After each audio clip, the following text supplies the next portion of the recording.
Berkoff sur le vif, le réel enfonce la porte.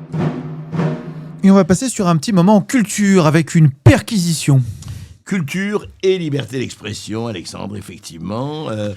Est-ce qu'il faut censurer un livre, même s'il choque, et surtout s'il choque, ou pas? Et à quelle mesure, vous savez, en ces temps de liberté surveillée, en ces temps où on ne sait plus effectivement le sens des mots et les mots pour qualifier le sens, il y a quand même des problèmes et surtout des deux poids, deux mesures. Alors, qu'est-ce qui s'est passé à la librairie Violette & Co, qui est une librairie parisienne?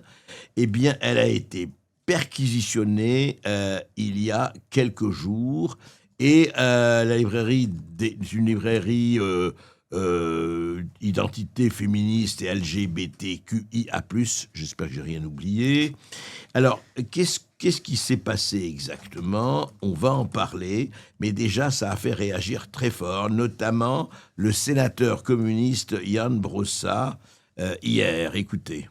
Nous sommes ici devant la librairie Violette & Co pour la soutenir parce qu'elle a été perquisitionnée le 7 janvier dernier, une librairie perquisitionnée. Voilà où nous en sommes. Si je résume les faits, cet été, la droite parisienne s'en est prise sur les réseaux sociaux à cette librairie indépendante LGBT. Un peu plus tard, cette librairie a été vandalisée. Quelques semaines plus tard, la droite s'est opposée aux subventions qui sont versées par la ville de Paris à cette librairie indépendante. Et maintenant, une perquisition, tout simplement parce que cette librairie a eu le malheur de vendre un livre qui a déplu à la droite parisienne, un livre qui évoquait la situation en Palestine. Tout ça est scandaleux, on a besoin de défendre la liberté d'expression. On doit soutenir nos librairies indépendantes et en l'occurrence soutenir la librairie Violette & Co. Soutien à Violette & Co. Soutien à Violette & Co, dit Yann Brossat. Simplement, alors, qu'est-ce qui s'est passé? Pourquoi, effectivement?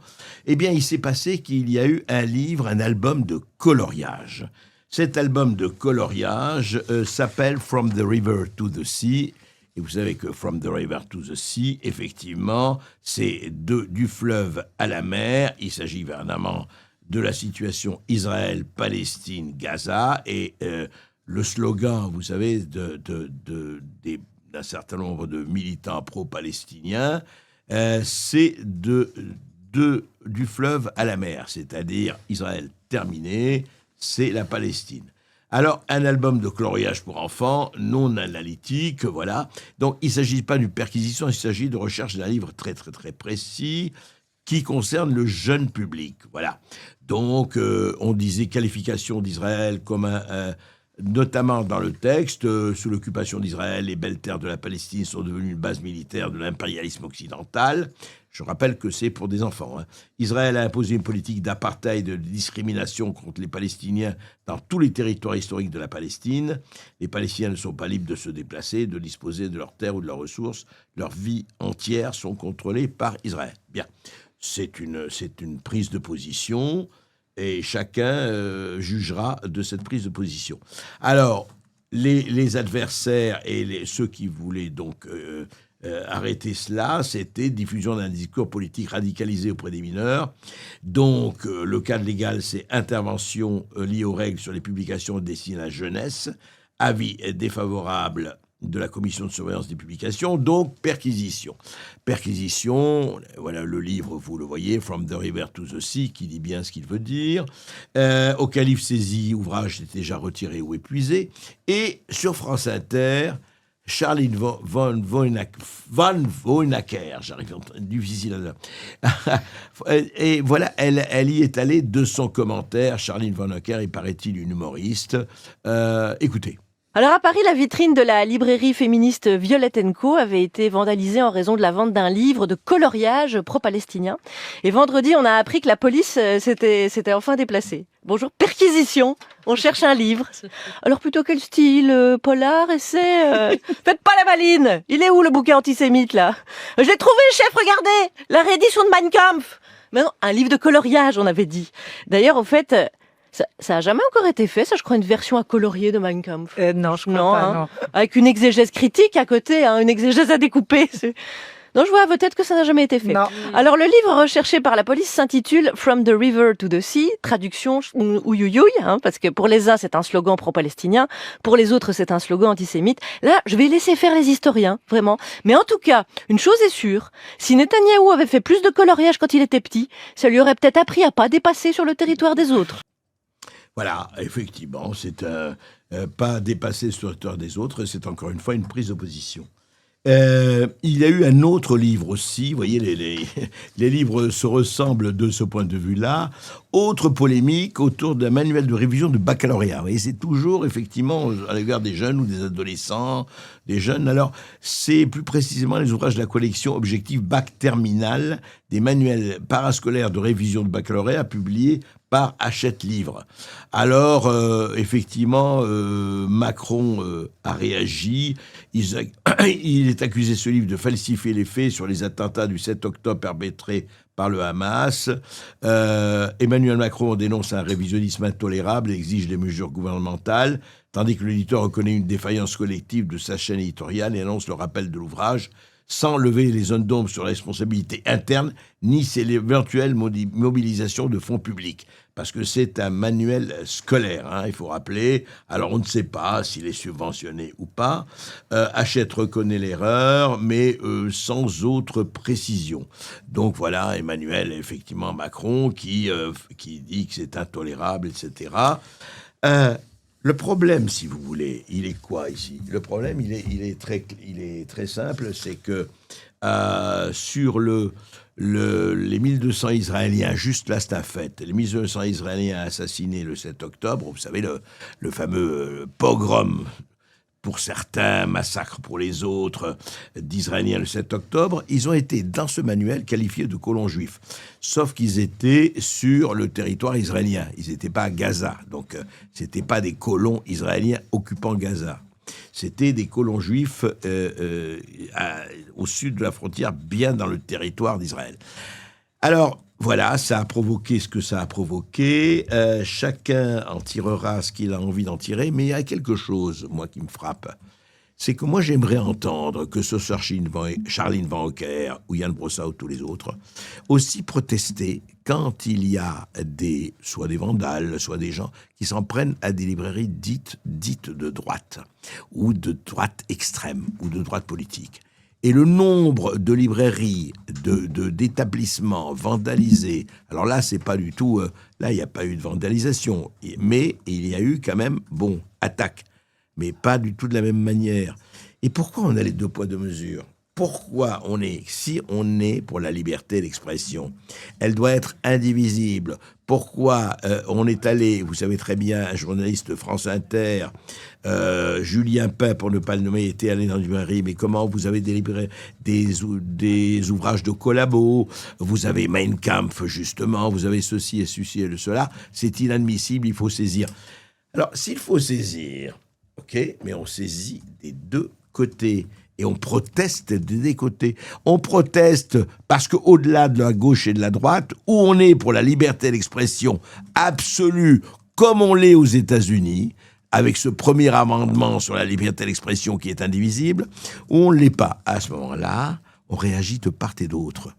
Moi, ce qui, encore une fois, me révolte, je dois dire me révolte et m'insupporte, c'est ces indignations à géométrie variable. C'est, si vous êtes de mon camp, évidemment, je vais vous défendre à mort et attaquer tous les salauds, les extrémistes, les fascistes, les gauchos, les ceci, qui... Et si vous n'êtes pas de mon camp, j'ai rien à dire. Non, au contraire, non.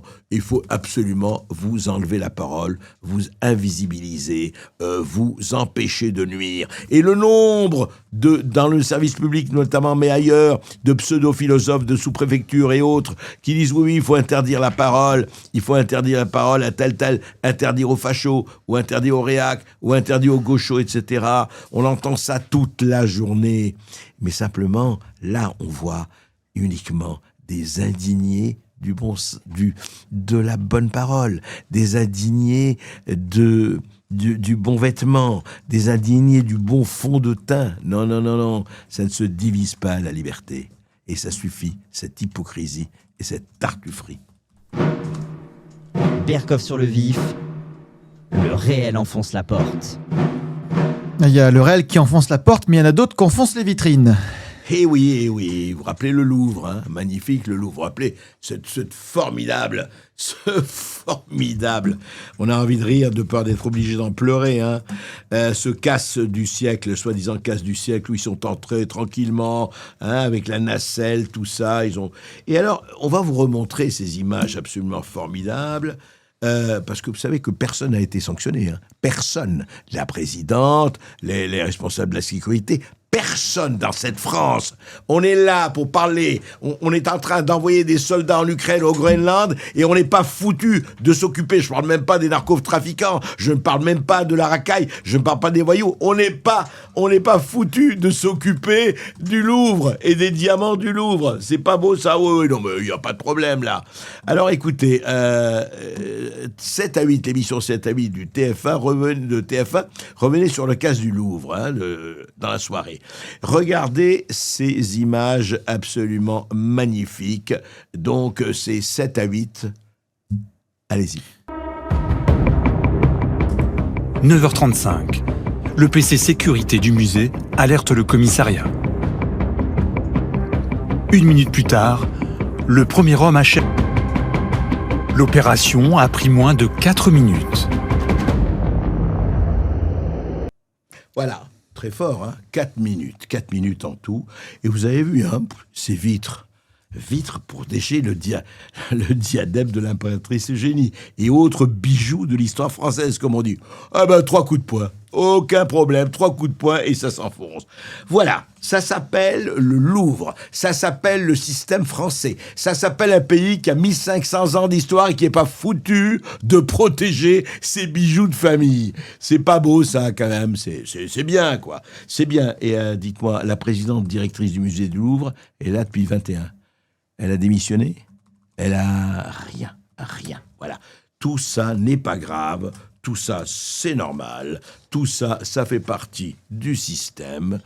Oh, écoutez, vous n'allez pas nous embêter. En revanche, à Davos et ailleurs, nous allons faire des grands mouvements, des grands effets de manche. Nous allons faire tout ça magnifique. Voilà. Ça se passe dans notre cher et doux pays. Et c'est toujours très, très, très réjouissant. Peut-être moins rassurant, non? Qu'est-ce que vous en pensez? Berkoff sur le vif. Le réel enfonce la porte. Et ça fait plaisir. Chez Quotidien, ils se sont emparés du sujet du racisme. Ah oui, ah non. Et alors, Quotidien, cette grande émission antiraciste, il a constaté quelque chose. Vous allez écouter, alors c'est vendredi dernier, hein, la chanteuse Ebony, d'origine antillaise, est invitée de Yann Barthès chez Quotidien, et il y avait un humoriste. Il y a beaucoup d'humoristes intéressants, hein, Charlie Van Hocker, Louis Catla, il s'appelle le Louis Catla. Alors écoutez, Louis Catla, qui a vraiment autant d'humour qu'un fourmilier tamanoir, il a donné son avis sur... Mais ça n'existe pas, bien sûr. J'en parle comme ça, mais vous savez, c'est pour ça, parce que je suis très mauvais esprit. Il a donné son avis sur le racisme anti-blanc. Mais quel racisme anti-blanc? Ça n'existe pas. Allez, voilà que je me laisse aller, c'est pas possible. Alors écoutez, c'est très très très intéressant ce que dit donc cet humoriste Louis Catla. Marine, victime, comme CNews l'avait rappelé, de racisme anti-blanc. Ce fléau qui touche, d'après les chiffres de l'INSEE, absolument personne. Et qui fait 0 dégâts dans des régions comme nulle part sur Loire. D'ailleurs, je vous propose à tous de ne pas faire 1 minute de silence à tous les gens à qui on a refusé un appartement parce qu'ils étaient trop pâles. Et à toutes les personnes qui se sont vues refuser un job parce que le teint n'était pas assez allé. Je pense notamment à Vincent Cassel, à qui on a refusé d'incarner Nelson Mandela pour ce motif. Alors même qu'il est noir par alliance, mais ça ne suffit pas. Eh oui, alors c'est magnifique, c'est formidable. Mais non, mais qu'est-ce que vous parlez? Louis Catla, évidemment, qui est d'ailleurs, il est blanc, Louis Catla, oui, mais lui, ça n'existe pas, le racisme anti-blanc. Nulle part sur Loire, formidable, hein, c'est très, très, très, très fort. Hein, voilà, et c'est intéressant. Hein, et tout ce qu'on entend du matin au soir, tout ce qu'on entend, non, mais c'est pas vrai. Les faits divers, bah, qu'est-ce que vous racontez? Les faits de société, qu'est-ce que vous racontez? Les tabassages, les ceci, et Crépole, bande de salauds de blancs, et les mères blancs, et les gouères, et ceci, et cela, et tout ce qu'on entend. Non, ça n'existe pas, tout ça. Tout ça, c'est rien, et c'est magnifique, parce que vous savez ce qu'ils font? En fait, c'est très simple. Comme ils sont dans leur idéologie, comme ils sont dans leur déni, s'ils sortent de leur idéologie et s'ils rencontrent le réel et s'ils abordent et voient le réel, ça va plus. Ils sont obligés de se déjuger ou de se contester. Et vous savez, pour quelqu'un qui a vraiment des œillères absolues, hein, bien là, ou même qui a les oreilles bouchées à l'émery et les yeux absolument bouchés, ah non, vous n'allez pas nous raconter. Le réel, on s'en fout. Ce qui compte, encore une fois, comme vous le savez, dans divers domaines, c'est notre narratif sur le réel, c'est notre bonne conscience sur le réel. Nous, on sait. Ah non, il n'y a pas de racisme. Il n'y a que le racisme anti-noir, oui, c'est vrai. Et il n'y a que le racisme anti-basané, c'est vrai. Et ce qui se passe, dites-moi, en Afrique, ailleurs, non, il n'y a pas du racisme entre communautés, non, ça n'existe pas. Il n'y a que les blancs, ces salauds, d'oppresseurs, etc. C'est cela. Et ça marche, hein. Et ça marche très très très bien. C'est-à-dire qu'ils ont érigé le masochisme comme un des beaux-arts. La haine de soi. Il ne s'agit pas d'être blanc ou noir. Encore une fois, il faut répéter à ces ânes battés qu'un criminel est un criminel, un salaud est un salaud, quelle que soit sa couleur, sa religion, son ethnie, son origine, son appartenance. Ok ? Et ils ont besoin, ces crétins qui sont qui s'exhibent du matin au soir dans leurs petits médias, eh ben ils sont là, ils sont contents. Et ce que j'ai adoré, vraiment, c'est les rires. Et les rires. Ah, que c'est drôle. Ah, qu'il est drôle. Ah, qu'il est intelligent. Ah, qu'il est vraiment magnifique. Je suis à la fois antiraciste, intelligent, magnifique. Et je suis en train d'être élevé dans ma bulle comme une espèce de Playmobil complètement grotesque. Voilà. Ça s'appelle... chez Quotidien. Berkoff sur le vif. Le réel enfonce la porte. Alors, on rigole bien sur les chaînes privées, mais il y a aussi les chaînes publiques où qu'on analyse à la loupe. Ah, alors, plus que la loupe. Alors ça, on en a déjà parlé, mais on ne se lassera jamais d'en parler. Vous savez qu'on est en pleine reprise des auditions de la commission d'enquête parlementaire sur le service public de l'audiovisuel. Et alors, chaque jour apporte son lot, ça a repris hier. Et c'est intéressant, donc on le sait, on en a parlé entre Jérémy Patriarlétus, le président de la commission, et le rapporteur Charles Aloncle, ça va pas du tout. Alors ça va pas du tout, et en même temps ils parlent, évidemment ils se parlent, et heureusement qu'ils se parlent, mais on leur a dit, attention, depuis le 6 janvier, 4 règles. Attention, demandé et listé par le président de la commission. Pas de communication en temps réel sur les réseaux sociaux pendant les auditions. Donc, vous ne saurez rien de ce qui se passe. Si vous le saurez après, mais pas en même temps. Hein. Non, mais c'est toujours pareil. Merveilleux. Règle. Chut, taisez-vous. Non. Circulez. Il n'y a rien à voir. Pas engagement de discrétion dans les médias. J'adore. On parle des médias. On parle même du plus grand média de France et de Navarre. Mais discrétion. Pas de travestissement des propos des personnes auditionnées. Ah bon ? On va en parler de cela. Communication au bureau de la commission de tous les documents que le rapporteur évoque, mentionne durant les auditions. Alors là, effectivement, hier, Jérémy Patriarlétus, le président, s'est expliqué. Écoutez. Donc, monsieur le rapporteur, je vais être très clair. S'il y a des gens avec lesquels vous échangez, dont vous jugez qu'ils ont des choses à dire à cette commission d'enquête, vous me demandez de les convoquer, je les convoquerai. Mais je ne peux plus... Non, on ne refusera aucun salarié qui aurait des éléments à nous communiquer. Que vous avez rayé.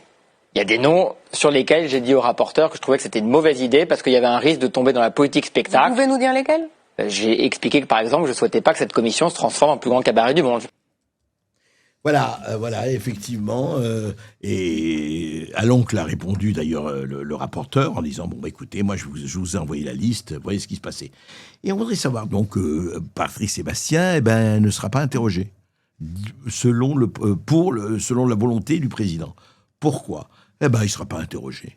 Il ne sera pas interrogé, en même temps, écoutez cet échange avec c'est intéressant comme par hasard, hein, avec 2 protagonistes, effectivement, qui étaient invités. C'était les journalistes Thomas Legrand et Patrick Cohen. Vous vous rappelez qu'ils ont été épinglés, en tout cas, et eux ont protesté, oui, on a été suivis, etc., avec des propos qu'ils ont tenus avec 2 édiles socialistes dans un café parisien.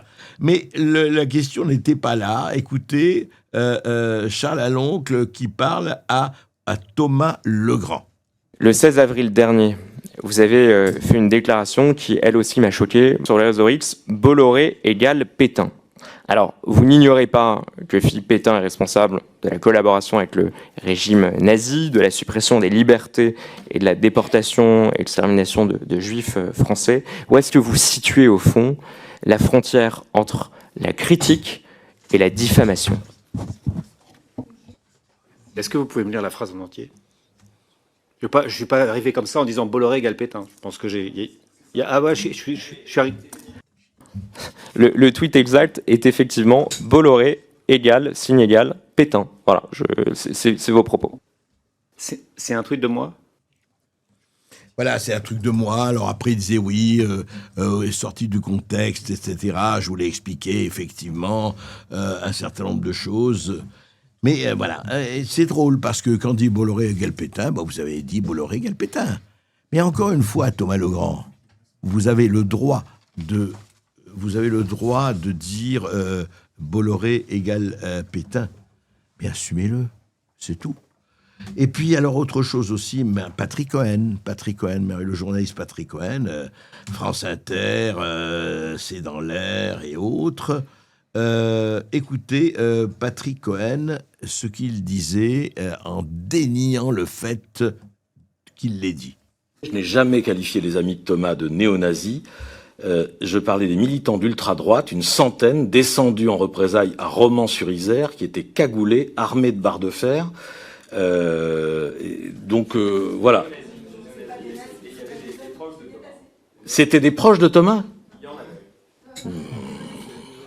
C'est pas possible. Enfin, écoutez. Non, dans mon papier, non, j'ai parlé d'une centaine de militants d'ultra-droite. La presque centaine de militants d'ultra-droite qu'on vient de voir à l'image, souvent des néo-nazis descendus en représailles à Romans-sur-Isère. Souvent des néo-nazis. Donc il l'a dit, Patrick Cohen. Souvent des néo-nazis. Ah non, j'ai pas dit ça. Moi, j'ai pas dit ça. Mais assumez. Vous n'êtes pas capable d'assumer ce que vous dites souvent des néo-nazis. Vous n'êtes pas capable d'assumer quand on vous interroge là-dessus. Vous n'êtes pas capable d'assumer. C'est quand même intéressant. Et ça s'appelle un journaliste, ça. Non, mais je sais pas. Je me demande vraiment quelque chose. Là, il y a quelque chose qui ne va pas.